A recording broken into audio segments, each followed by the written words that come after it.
Hi hello ನಮಸ್ಕಾರ. ಇವತ್ತು R R gold palace ಅಂದರೆ ಫೋರ್ತ್ ಬ್ರಾಂಚ್ ಲಾಂಚ್ ಆಗಿದೆ. ಇವತ್ತು ನಾವಲ್ಲಿದ್ದೀವಿ. ಸೊ ಈ ಲಾಂಚಿಂಗ್ ಕಾರ್ಯಕ್ರಮಕ್ಕೆ ಹೊಸದಾಗಿ ಓಪನ್ ಮಾಡೋದಕ್ಕೆ ತುಂಬ ಜನ ಸೆಲೆಬ್ರಿಟೀಸ್ ಬಂದಿದ್ದಾರೆ. ಸೊ ಅವ್ರ ಜೊತೆ ಎಲ್ಲರ ಜೊತೆ ಇವತ್ತು ಸೇರ್ಕೊಂಡಿರೋದು ಪಾಯಲ್ ಚಂಗಪ್ಪ ಅವರು. ಇವ್ರನ್ನ ಜಾಸ್ತಿ ಇಂಟ್ರೊಡ್ಯೂಸ್ ಮಾಡಬೇಕಿಲ್ಲ, ಸೋಷಿಯಲ್ ಮೀಡಿಯಾದಲ್ಲಿ ಯಾವಾಗವಾಗ ಕಾಣಿಸ್ಕೊತಾ ಇರ್ತಾರೆ. ತುಂಬ ವೈರಲ್ ಆಗಿರೋ ನಟಿ ಸೋಷಿಯಲ್ ಮೀಡಿಯಾದಲ್ಲಿ. ಸೊ ಮ್ಯಾಮ್ ಹೇಗಿದ್ದೀರಾ? First of all looking very beautiful. So much. ನೀವು ತುಂಬಾ ಕ್ಯೂಟ್ ಆಗಿ ಕಾಣಿಸ್ತಾ ಇದ್ದೀರಾ. Thank you so much. ಹೆಂಗೆ ಅನ್ನಿಸ್ತಾ ಇದೆ? So you wearing all the jewels right ನಾವು, ಹೇಗೆ ಅನ್ನಿಸ್ತಿದೆ? How do you feel? ತುಂಬಾ ಖುಷಿ ಆಗ್ತಿದೆ. ನಂಗೆ ಸಾರಿ ಅಂದ್ರೆ ತುಂಬಾ ಇಷ್ಟ.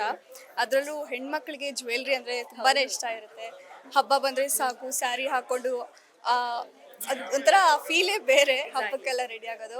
ಇವತ್ತು ನಾನು ಫೋರ್ತ್ ಬ್ರಾಂಚ್ ಮೆಗಾ ಶೋರೂಮಿಗೆ ಬಂದಿದ್ದೀನಿ. ಆಲ್ರೆಡಿ ಸಕ್ಸಸ್ಫುಲ್ ಆಗಿ ಜಯನಗರ್, ಮಲ್ಲೇಶ್ವರಂ, ಯಲಹಂಕದಲ್ಲಿ ಓಪನ್ ಆಗಿದೆ. ಸೊ ಫೋರ್ತ್ ಬ್ರಾಂಚ್ ಓಪನ್ ಆಗಿದೆ. ತುಂಬ ಖುಷಿ ಆಗ್ತಿದೆ. ಆ್ಯಕ್ಚುಲಿ 4 ಫ್ಲೋರ್ಸ್ ಏನೋ ಇದೆ ಅನಿಸುತ್ತೆ. ಲೈಕ್ ಕೆಳಗಡೆ ಸಿಲ್ವರ್, ಗೋಲ್ಡ್, ಡೈಮಂಡ್ ಎಲ್ಲನೂ ಇದೆ. ಆ್ಯಂಡ್ ಕಲೆಕ್ಷನ್ ಮಾತ್ರ ತುಂಬ ಬ್ಯೂಟಿಫುಲ್. ಆ್ಯಂಡ್ ಈಗಿನ ಜನ್ರೇಷನಲ್ಲಿ ತುಂಬ ಹೆವಿ ಜ್ಯುವೆಲ್ರಿಗಿನ್ನ ಸಿಂಪಲ್ ಲೈಟ್ ವೆಯ್ಟಲ್ಲಿ ಇಷ್ಟಪಡೋರು ಜಾಸ್ತಿ. ಅಂಥದ್ರಲ್ಲಿ ಲೈಟ್ ವೆಯ್ಟಲ್ಲಿ ತುಂಬ ಕಲೆಕ್ಷನ್ ನೋಡ್ತಾ ಇದ್ದೀನಿ ನಾನು. ತುಂಬ ಖುಷಿ ಆಯಿತು. ಆ್ಯಂಡ್ ಆಲ್ರೆಡಿ ವೇರ್ ಮಾಡಿದ್ದೀನಿ. ವೆರಿ ಪ್ರಿಟಿ, ತುಂಬ ಚೆನ್ನಾಗಿದೆ. ಮದುವೆಗಾಗಲಿ ಯಾವುದೇ ಥರ ಫಂಕ್ಷನ್ ಆಗಲಿ, ಲೈಕ್ ಗೃಹ ಪ್ರವೇಶ ಆಗಲಿ, ಚಿಕ್ಕ ಆರ್ನಮೆಂಟ್ಸಿಂದನೂ ದೊಡ್ಡ ದೊಡ್ಡ ಎಲಿಗೆಂಟ್ ಮದುವೆ ತನಕನೂ ಇವ್ರ ಹತ್ರ ಕಲೆಕ್ಷನ್ಸ್ ತುಂಬಾ ಚೆನ್ನಾಗಿದೆ. ಸೊ ಎಲ್ಲರೂ ತಪ್ಪದೇ ವಿಸಿಟ್ ಮಾಡಿ. S S. ಆ್ಯಕ್ಚುಲಿ ನಿಮ್ಮ ಕತ್ತಿಗೆ ತುಂಬ ಚೆನ್ನಾಗಿ ಕಾಣಿಸ್ತಾ ಇದೆ. ಇದು ನಮ್ಮ ಆರ್ ಆರ್ ಗೋಲ್ಡೇನಾ? ತೊಗೊಂಡು ಹೋಗ್ಬಿಡಿ, ಕೊಡಬೇಡಿ ವಾಪಸ್. ಯಾಕೆಂದರೆ ನಿಮಗೆ ತುಂಬ ಒಪ್ತಾ ಇದೆ, ತುಂಬ ಚೆನ್ನಾಗಿ ಕಾಣಿಸ್ತಾ ಇದೆ sari and everything combo. So I would like to ask, ಈಗ ಫಾರ್ ದ ಫಸ್ಟ್ ಟೈಮ್ ಈ ಥರದೊಂದು ಗೋಲ್ಡ್ ಜ್ಯುವೆಲ್ರಿ ಹಾಕಿದ್ದೀನಿ ನನ್ನ ಲೈಫಲ್ಲಿ ಅಂತ ಅಂದರೆ ಅದು ನಿಮ್ಮ ತಾಯಿಯವ್ರದ್ದೇ ಆಗಿರ್ಬೋದು, ನಿಮ್ಮದೇ ಆಗಿರ್ಬೋದು. ಸೊ ನೀವು ಜ್ಯುವೆಲ್ ಅಂತ ಅಂದಿದ ತಕ್ಷಣ ಏನು ನೆನಪಾಗುತ್ತೆ ಫಸ್ಟ್? ಜ್ಯುವೆಲ್ ಅಂತ ಅಂದಿದ ತಕ್ಷಣ ಗೋಲ್ಡ್ ಏನು ನೆನಪಾಗೋದು. ಸಿಲ್ವರ್ ಜ್ಯುವೆಲ್ರಿ ಇದೆ, ಡೈಮಂಡ್ ಇದೆ. ಬಟ್ ಗೋಲ್ಡ್ ಒಂಥರ ಅದು ಸೌತ್ ಇಂಡಿಯನ್ ಅವ್ರಿಗೆ ಅದು ಲಕ್ಷಣನೇ ಬೇರೆ. ಸೊ ಗೋಲ್ಡೇ ಜಾಸ್ತಿ ಪ್ರಿಫರ್ ಮಾಡೋದು ನಾನು.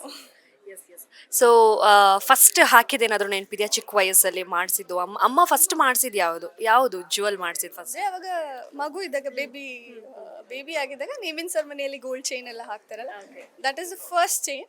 ಸೊ ಯು ಕ್ಯಾನ್ ರಿಮೆಂಬರ್ ಅಂದರೆ ಅದೊಂದು ಇವಾಗ ಸದ್ಯಕ್ಕೆ ಅದು. ಆ್ಯಂಡ್ ಅದಾದಮೇಲೆ ನನಗೆ ಒಂದು ಒಳ್ಳೆ ಪೇ ಅಂತ ಬಂದಾಗ ನಾನು ಫಸ್ಟ್ ನಮ್ಮ ಮಮ್ಮಿಗೆ ಗಿಫ್ಟ್ ಕೊಟ್ಟಿದ್ದೆ ಗೋಲ್ಡ್ ನೆಕ್ಲೆಸ್. ಸೊ ಅದನ್ನ ನಾನು ಆಕ್ಚುಲಿ ಕೇಳಬೇಕು ಅಂತಿದೆ. ಸೊ ಫಸ್ಟ್ ಯಾರಿಗಾನ ಇಷ್ಟು ಒಂದು ದೊಡ್ಡ ಮಟ್ಟದ ಗೋಲ್ಡ್ ಅಥವಾ ಜ್ಯುವೆಲ್ ಅಥವಾ ಐ ಮೀನ್ ಬೆಳ್ಳಿ ಆಗಿರ್ಬೋದು, ವಜ್ರ ಆಗಿರ್ಬೋದು, ಯಾವ್ದು ಕೊಟ್ಟಿರೋದು ನೆನಪಿದೆ? ಅಂದರೆ ಅಮ್ಮಂಗೆ ಅಂತ ಈಗ ತಾನೇ ಹೇಳಿದ್ರಿ. ಅಮ್ಮಂಗೆ ಫಸ್ಟ್ ಒಂದು ಹಂಚ್ಕೊಡೋದಾದ್ರೆ ಅದೇ ನಂದು ಫಸ್ಟ್ ರೆಮ್ಯುನರೇಷನಲ್ಲಿ ಅಮ್ಮಂಗೆ ಒಂದು gold necklace ಕೊಡ್ಸಿದೆ.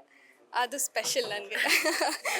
Super. And actually ನಿಮಗೆ ಗೊತ್ತಿರ್ಬೋದು 9% ವೇಸ್ಟೇಜ್ನ ಅಕ್ಸೆಪ್ಟ್ ಮಾಡ್ತಿದ್ದಾರೆ ಅಂತ ಹೇಳಿ. ಆ್ಯಕ್ಚುಲಿ ನೀವೇ ಹೇಳಿ. ಅದು ಎಲ್ಲ ಕಡೆ ಜಾಸ್ತಿ ಇರುತ್ತೆ, ಬಟ್ ಇಲ್ಲಿ 9% ವೇಸ್ಟೇಜಲ್ಲಿ ಮಾಡಿಕೊಡ್ತಿದ್ದಾರೆ. Only exclusively R R gold ಪ್ಯಾಲೇಸಲ್ಲಿ. ಐ ಥಿಂಕ್ ನಾಳೆಯಿಂದ ಕ್ಯೂ ನಿಂತ್ಕೊಂಡ್ಬಿಡ್ತಾರೆ. ಐ ಥಿಂಕ್ ಇದು ಗೊತ್ತಾಗಿದ ತಕ್ಷಣ. So yeah